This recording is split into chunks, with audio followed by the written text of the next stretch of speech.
Broad, the new West Broad Garden.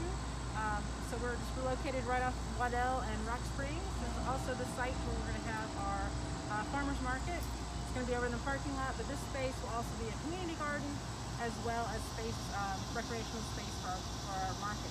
So today we're doing a workshop on how to install a rain barrel. We're going to build a rain barrel. We're going to show you how to install it. This can be for anyone at home that wants to install a rain barrel, or anyone that's working in a community garden. So we're going to have a couple different workshops on rain barrels, especially focusing on community gardens. So for those of you that may not have a building or a roof, we're going to have some alternatives. But today we're going to kind of do a traditional rain barrel collection system. So we had this shed, we just bought this shed for the garden, and so I just had to install a really basic gutter. I got all the parts at the Big Rock store. It's about 10 feet of run. Just had all the parts there, put it together. Just made sure there was just a little gentle slope coming out to the downspout. So I attached, instead of a traditional downspout, I knew this was going to go right into the rain barrel. So this is just a flexible elbow. So we'll be installing our rain barrel here. So the first thing we want to do is prep the site. We want to make sure that it's level. You can see this site is very unlevel. We also want to make sure there's some height, because the way the rain barrel is going to be gravity fed. So when you turn the spigot on, if you don't have enough height, the water is really not going to flow out. So you want to get it as high as you can without making it unstable. So obviously water is very heavy. We don't want to have any accidents where it will fall on somebody. So we're going to use 2 cinder blocks today. We're going to level this out. We're going to put in our 2 cinder blocks, and then we're going to stop and we will build the rain barrel, show you how to put all the pieces together if you have just a regular 50-gallon drum. Some of the reasons why you might want to collect rainwater, we should go over that. So, you know, it really helps for conservation reasons. It helps reduce the pressure of our, streams and watersheds. So using the water on site instead of having that wash into our rivers and streams is a good way to protect our water sources. And also rainwater is really great in the garden. It's really the best thing you can use for your plants. It's got a lot of nutrients and stuff that tap water doesn't have. And we're going to actually, in this site, we have a lot of shade. We want to do eventually some mushroom farming. And so using rainwater that doesn't have chlorine in it is actually going to be really good. So we're going to hopefully use the waters here to water some mushrooms later on. But luckily we have city water here for the rest of the garden. So we won't be relying on this as the only source of water. So we're gonna just gonna do some site work real quick. We'll dig out this space, put in our cinder blocks, and then we'll come back and we'll build the rain barrel.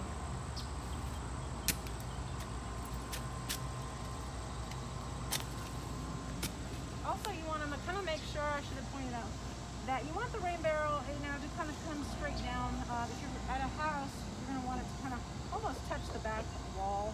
So you don't want to have it sticking out too far. So I'm going to move these blocks and just kind of have it a little closer into the wall. Probably good enough space. What do you think, Joe? Yep. Looking a little more level.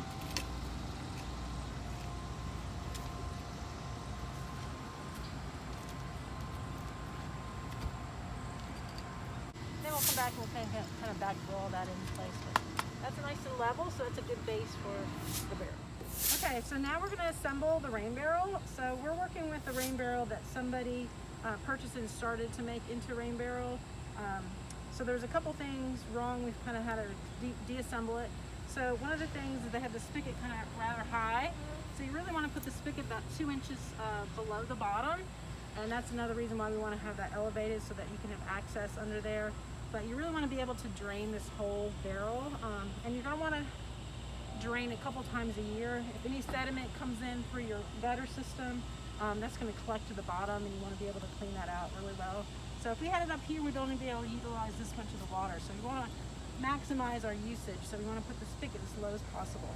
So I just cut down a cork, and I will silicone that in place, and so that will stop that. And then we're going to assemble our spigot. So basically, the rain barrel itself is going to have just 3 components. It's going to have an intake from your gutter. It's going to have a spigot down the bottom, and then it'll have an overflow somewhere on the side. So if you don't use your rain barrel often enough, you know, it'll have an access point so it can come out. So I just bought, again, went to the big box store, I got some parts. This is a 3/4 inch spigot. One thing to note too, in another rain barrel, I saw this issue. Sometimes these are placed a little flush. Look at it this way. The actual handle was flush with this side, and so it was actually hitting the rain barrel. So this one's nice because it's kind of angled. So you want to look for one that when you turn it, it's not going to be touching the back side of your barrel. So that's a 3/4 inch. You can get a 1/2 inch. It really doesn't matter. And then it'll connect directly to your hose, or you can just use a watering can in the garden. And then on the inside, we're going to put a female part, whatever this is called. It's just the same 3/4 inch female part. And we'll thread that in, and then we'll just silicone around there, and that'll make it nice and strong and attach it nicely to the barrel.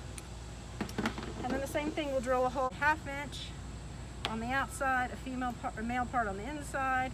We'll screw that down, and then you can attach an elbow. You can attach a different attachment and attach your hose directly if you want to have that runoff go somewhere else. But for us, we're expecting to be using this enough that I think it'll be fine, but you can just attach it with an elbow. So our downspouts here, again, previously whoever had to work with this had already cut 2 of these. And so we're just going to be using one. You do not want to have any open sources where mosquitoes can breed. This is a nylon, but there's also, you can get metal screen. And what we're going to do is cut a piece of this and put it underneath so that we're not going to have mosquitoes breeding. So we're going to have our downspout kind of touching. We'll also cut out a square of this, put it on top, and we're going to have a connection with our downspout so that it just sits right above. That way, if there's any kind of debris coming from the downspout, like any leaves that wash down, it'll be easy to collect that here. And then for the outlet, for the overflow, when we're done with that, we can also cut a little piece of screen and we can glue that in there so that we don't have any access for mosquitoes. We will drill the holes. So now, there's a different way that does not utilize the inside portion to attach this spigot. So there's a tool you can buy. You cut a hole, it can actually cut the same threads so that you could just thread this piece on without having to put anything on the inside. When you do drill the hole, it's good to have someone to secure the barrel as you're drilling. So we'll just mark that we'll eyeball it about 2 inches up from the bottom with it's what I call a paddle blade. I'm not sure what that's called, but for drilling larger holes. So this is a 7/8 inch, and we have 3/4 inch fitting. So hopefully that will do, and then we'll attach that in place. So I said 2 inches, maybe it's 3. That's fine, because we want to have a little room to attach. You can see how this one's curved down. There are other ones that kind of come straight out. So 3-4 inches, just so that if you put it down too low and your spigot's kind of pointing down, it's kind of hard to attach the hoses. So I'm going to go a little higher. Let's see where we are now. Okay. It's going to go. So we're going to silicone this anyway, so that's fine. There's a little bit of so then see, we got a lot of, we have a little space here between, so that's what I was saying. Some of these have more of the, this part is kind of closer to the top and may touch. So you want to check that out when you're buying your spigots. So silicone, and we'll go around the base here just to make sure that there's no space for leakage there. And we'll also come back, we'll put in our cork, and we'll silicone around that as well. And so now we're going to do the overflow. So since our site kind of slopes downhill that way, we're going to put it on this side of the rain barrel. Okay,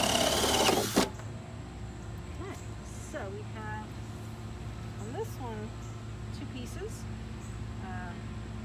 This will be on the outside, and this will simply connect. So we have a male and a female part here. This will actually go like this. So this will come through, and we'll just connect those.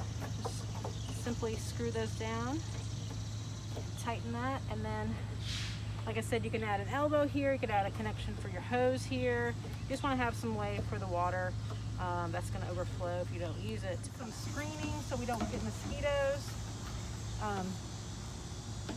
The one side will be for the downspout, so we won't need to put a cap on that one, but this one's an extra one.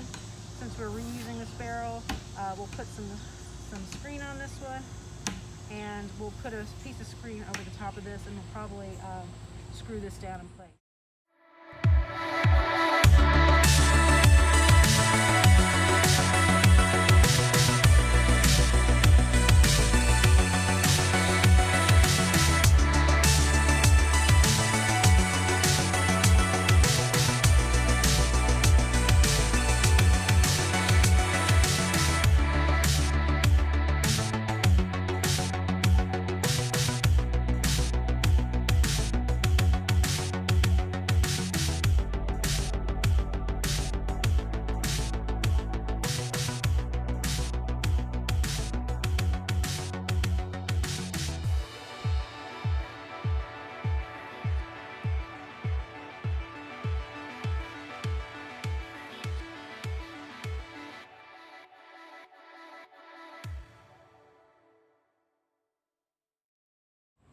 Okay, so here we are. We got our rain barrel in place. How do you think it looks, John? Looks great. It was really simple. Couple of just some quick, easy steps. So now we're going to attach it to our downspout. So if you're a homeowner and you have an existing aluminum downspout, what you can do here is you can use a hacksaw and you can cut through that aluminum pretty easily, and you can attach something like this, which is just, again, something you pick up at the big box. So we just want to, get it into the barrel now.